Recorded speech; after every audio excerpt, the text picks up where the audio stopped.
नमस्कार सबको। मैं डिम्पल जायसवाल, सहायक आचार्य संस्कृत, MSG महाविद्यालय भरतपुर। आज भगवत गीता के द्वितीय अध्याय में निहित आगे के श्लोकों का हम व्याख्या करते हैं।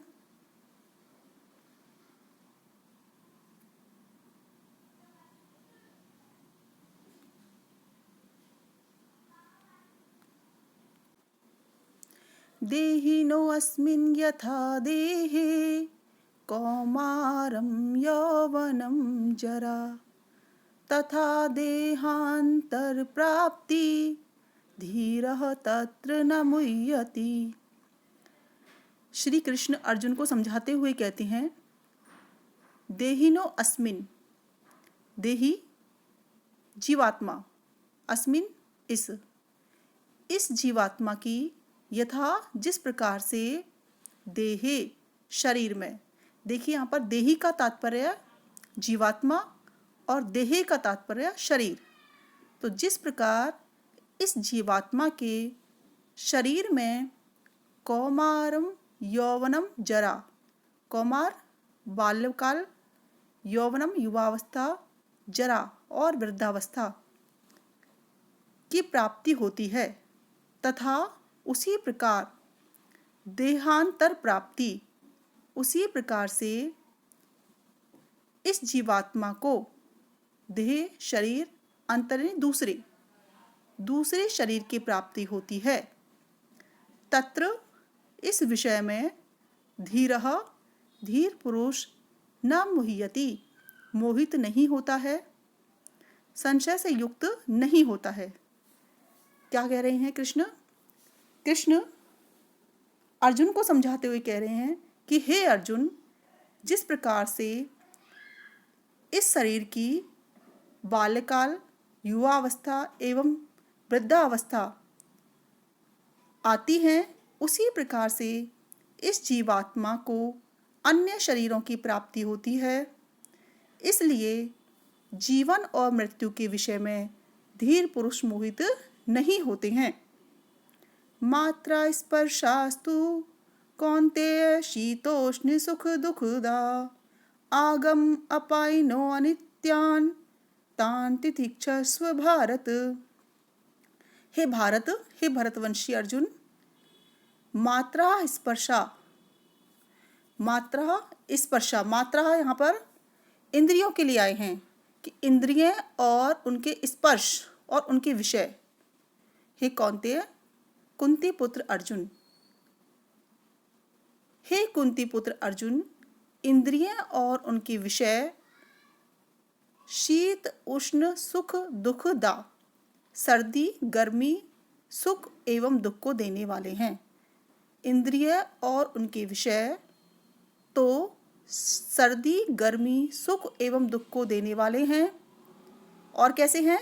आगम अपायिनो, आने जाने वाले, और अनित्य और हमेशा ना रहने वाले। नित्य नहीं है, नित्य का तात्पर्य होता है जो तीनों कालों में रहे, हमेशा रहे, उसे नित्य कहते हैं। और इंद्रिय और उनके विषय के जो विषय हैं वो कैसे हैं? अनित्य हैं। इसलिए तान तितिक्षस्व भारत, हे भरतवंशी अर्जुन, उन विषयों को तुम तितिक्षस्व सहन करो। तो अर्जुन से श्री कृष्ण कह रहे हैं कि हे अर्जुन, इंद्रिय और उनके विषय सर्दी गर्मी सुख और दुख को देने वाले हैं, आने जाने वाले हैं और अनित्य हैं। इसलिए उनको तुम सहन करो, उनका परिवाद मत करो।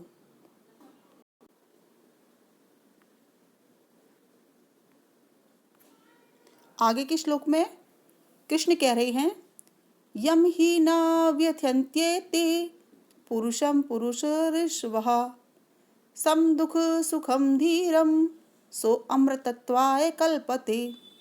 हे अर्जुन, यम धीरम, जिस धीर पुरुष को ये इंद्रिय एवं विषयों के भोग ना व्यथयंती, व्यथित नहीं करते हैं, पीड़ित नहीं करते हैं।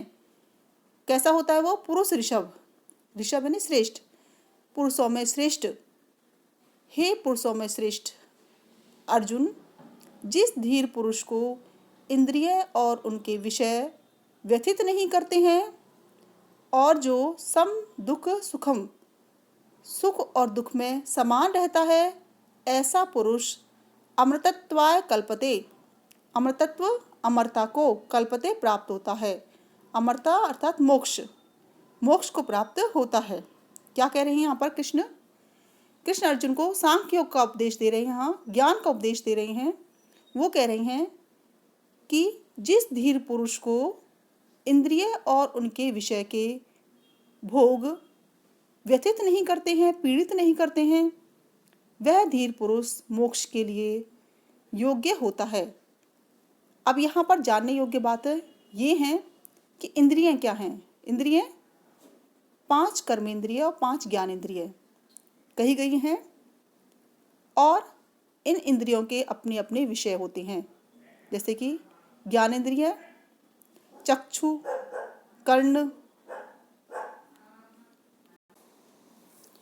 त्वचा, नासिका और कर्मेंद्रिय वाक, पाणी, पाद, पायु, उपस्थ। इन 10 इंद्रियों के विषय होते हैं अलग अलग।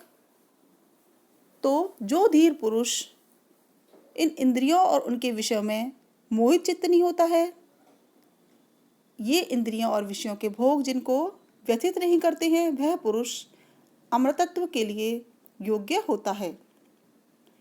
ना सतो विद्यते भावो ना भावो विद्यते सतः उभयोरपि दृष्टोऽन्तः त्वन्यो तत्वदर्शिभिः।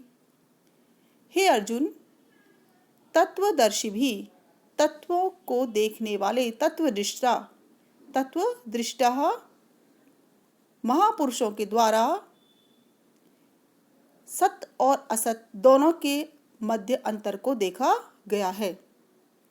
सत क्या है और असत क्या है, उसको दर्शाते हुए कृष्ण कह रहे हैं ना सतो विद्यते भावो। ना प्लस असत दीर्घ संधि है। असत का कभी भी भाव नहीं होता है, यानी उपस्थिति नहीं होती है। जो असत वस्तु है वह कभी भी विद्यमान नहीं होती है। ना अभावो विद्यते सतः, और सत वस्तु का कभी भी न अभावो विद्यते, अभाव नहीं होता है कि जो असत वस्तु है वह कभी भी विद्यमान नहीं होती और जो सत वस्तु है उसका अभाव कभी भी नहीं होता। तो अगर हमें सत को पहचानना है तो क्या परिभाषा होगी? जो तीनों कालों में और हर रूप में विद्यमान रहता है वह सत होता है, उसका कभी भी नाश नहीं होता, उसका कभी अभाव नहीं होता। उभयोरपि दृष्टो अंतः, उभयो ने इन दोनों के मध्य अंतर देखा गया है। किसके द्वारा? तत्वदर्शी भी, तत्व दृष्टा महर्षियों के द्वारा इन दोनों के मध्य अंतर देखा गया है। तो यहाँ पर हम जब ज्ञान की दृष्टि से विचार करें तो हम देखेंगे कि जो जीवात्मा के जो शरीर हैं वो तो कैसे हैं? असत हैं, नष्ट होते हैं, पुनः जन्म लेते हैं। लेकिन जो शरीरी है, जो जीवात्मा है, वो तीनों कालों में विद्यमान रहता है। ये जो शरीर हैं वो जीवात्मा की बालकपन, युवा अवस्था एवं जरा अवस्था के समान अवस्थाएं हैं। जिस प्रकार से शरीर की अवस्थाएं परिवर्तित होती हैं, ऐसे ही जीवात्मा के शरीर परिवर्तित होते हैं। तो इसलिए हे अर्जुन, इस विषय में तुम मोहित मत हो और अपने कर्तव्य के प्रति सावधान हो जाओ। अविनाशी तु तद्विद्धि येन सर्वमिदं ततं विनाशम अव्ययस्य न कश्चित्तुम कर्तुम अर्हति। अब अर्जुन के मन में एक शंका हो सकती है, एक प्रश्न उपस्थित हो सकता है कि फिर अविनाशी क्या है? तो कृष्ण कह रहे हैं अविनाशी तो तद्विद्धि।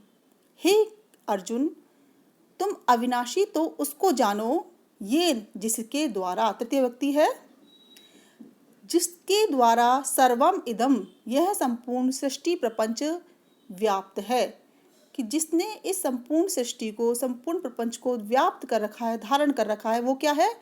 अविनाशी है। उसका कभी भी कोई विनाश नहीं कर सकता। विनाशम अव्ययस्य न कश्चितुम कर्तुम अर्हति। अव्यय अस्य, अव्यय यानी व्यय का मतलब होता है क्षरण होना, क्षीण हो जाना, जिसका क्षरण हो जाए, जिसका नाश हो जाए, वो व्यय होता है। अव्यय का मतलब जिसका नाश ना हो। तो इस अव्यय अविनाशी परमात्मा का विनाशम, विनाश करने में न कश्चित कर्तुम अर्हति, कोई भी करने में समर्थ नहीं है।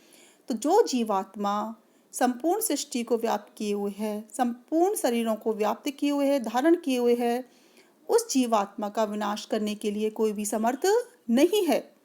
तो अविनाशी क्या है? जिससे यह सृष्टि प्रपंच प्राणवान हो रहा है, ऊर्जावान हो रहा है, प्रकाशवान हो रहा है, उसे तुम अविनाशी जानो।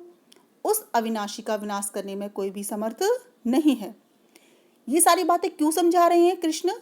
क्योंकि अर्जुन के मन में एक मोह उत्पन्न हुआ था, एक शंका उत्पन्न हुई थी। वो सोच रहे थे कि युद्ध के क्षेत्र में मैं अपने चाचा ताऊओं को, भाई बंधुओं को, मामाओं को, ताऊओं को और अपने सगे संबंधियों को मार दूंगा और उससे हमें अपयश की प्राप्ति होगी। इस शंका का समाधान करने के लिए कृष्ण कह रहे हैं कि तुम अपने आप को मारने वाला मत समझो और मरने वाला भी मत समझो, क्योंकि वास्तव में जो अविनाशी है उसे कोई मार ही नहीं सकता, उसका कोई विनाश ही नहीं कर सकता। इसलिए यहाँ पर कहा गया है कि अविनाशी कौन है? वो जीवात्मा है। और जिनको तुम सोच रहे हो कि मैं इनको मार के अपयश की प्राप्ति होगी मुझे, तो वो तो पहले से ही मरे हुए हैं, वो शरीर हैं। और शरीर क्या है? जीवात्मा की एक अवस्था के समान है। जैसे व्यक्ति पुराने शरीरों को, पुराने कपड़ों को त्याग कर नए कपड़े धारण करता है, नए वस्त्र धारण करता है, उसी प्रकार से ये जो जीवात्मा है अपने जीर्ण शीर्ण हुए पुराने शरीरों को छोड़कर कर्मानुसार नए नए शरीरों को प्राप्त करता है। तो विनाशी क्या हुआ? ये शरीर क्षणभंगुर हैं, पंच तत्व से बने हुए हैं। अविनाशी क्या? जीवात्मा, जिससे संपूर्ण सृष्टि प्राणवान है, ऊर्जावान है, प्रकाशवान है, वो अविनाशी है। तो यहाँ पर अविनाशी को परिभाषित किया गया है। अंतवंत इमे देहा नित्यस्य उक्तः शरीरिणः अनाशिनो अप्रमेयस्य तस्मात् युध्यस्व भारत। तो देखिए, उसी बात की चर्चा करते हुए कृष्ण कह रहे हैं, इमे देहा, हे अर्जुन, ये संपूर्ण देह जो शरीर हैं वो कैसे हैं? अंतवंत, नष्ट होने वाले हैं, अंत को प्राप्त होने वाले हैं। और नित्य कौन है? हमेशा रहने वाला, शरीरिणः, शरीरिणः जीवात्मा। इस जीवात्मा के ये जितने भी शरीर हैं वो कैसे कहे गए हैं? अंतवंत, नाश होने वाले, अंततः नाश होने वाले कहे गए हैं। लेकिन शरीरी कैसा है? जीवात्मा कैसा है? नित्य, नित्यस्य शरीरिणः, षष्ठी विभक्ति है। विशेषण और विशेष्य दोनों में ही एक जैसी विभक्तियों का प्रयोग होता है।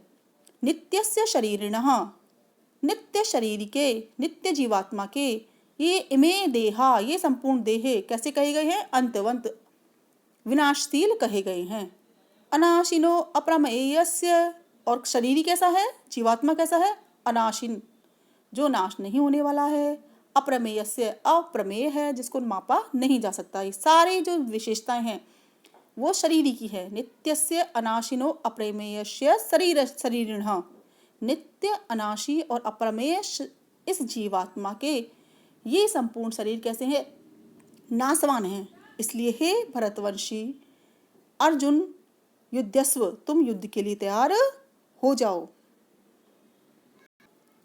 इस प्रकार श्री कृष्ण अर्जुन को ज्ञान योग के माध्यम से, सांख्य योग के माध्यम से उनके मोह को भंग करने के लिए और वास्तविकता दिखाने के लिए अपने उद्बोधन को व्यक्त करते हैं।